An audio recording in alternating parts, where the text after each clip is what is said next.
The Mount of Olives is mentioned for the first time in 2 Samuel, when David flees from his son Absalom. We read in chapter 15, verse 30, "So David went up by the ascent of Mount of Olives.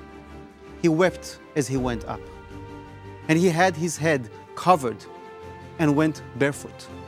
And all the people who were with him covered their heads and went up, weeping as they went up." The Mount of Olives is located in the east side of Jerusalem, overlooking the city. The view from the mountain was the first view of the city that every pilgrim coming from the east would have seen. In the Jewish tradition, the Mount of Olives is the place of the resurrection of the dead. As we read in Zechariah 14:4, "And in that day his feet will stand on the Mount of Olives, which faces Jerusalem on the east. And the Mount of Olives shall be split in two, from east to west, making a very large valley. Half of the mountain shall move towards the north, and half of it towards the south." Accordingly, the Mount of Olives is one of the most sacred places in Judaism. The cemetery there is the largest and oldest Jewish cemetery in the world. You will find tombs here from 3000 BCE alongside tombs from today.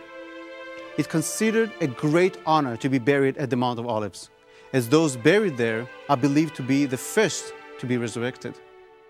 This prophecy of the coming of the Messiah brings us to the New Testament, in which we read that Jesus' final days started on the Mount of Olives, which fulfill this prophecy. Along the side of the mountain, we find sites that mark events from the last days of Jesus.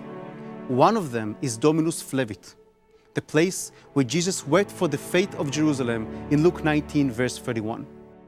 "Now, as he drew near, he saw the city and wept over it, saying, 'If you had known, even you, especially in this your day, the things that make for your peace, but now they are hidden from your eyes. For days will come upon you when your enemies will build an embankment around you, surround you and close you in every side, and level you and your children within you to the ground.'"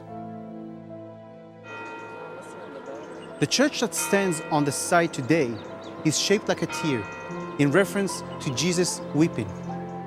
Another site, and probably one of the most amazing places in all of Jerusalem, is the Garden of Gethsemane. Gethsemane is a grove of olive trees situated on the lower slopes of the mountain.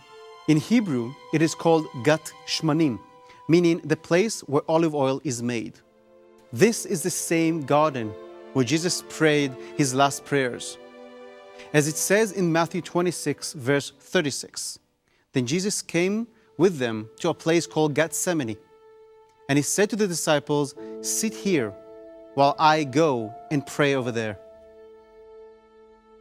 And the most amazing thing about it is that when you visit today, some of the olive trees you see are 2,000 years old, meaning that they are probably the same olive trees that were there when Jesus was there. These trees witnessed that fateful day and heard that prayer of Jesus. Today, when you visit the Garden of Gethsemane, you can touch the same trees that Jesus touched and connect with your faith, praying to the Lord the same as Jesus did, only in Israel, where the Bible comes to life.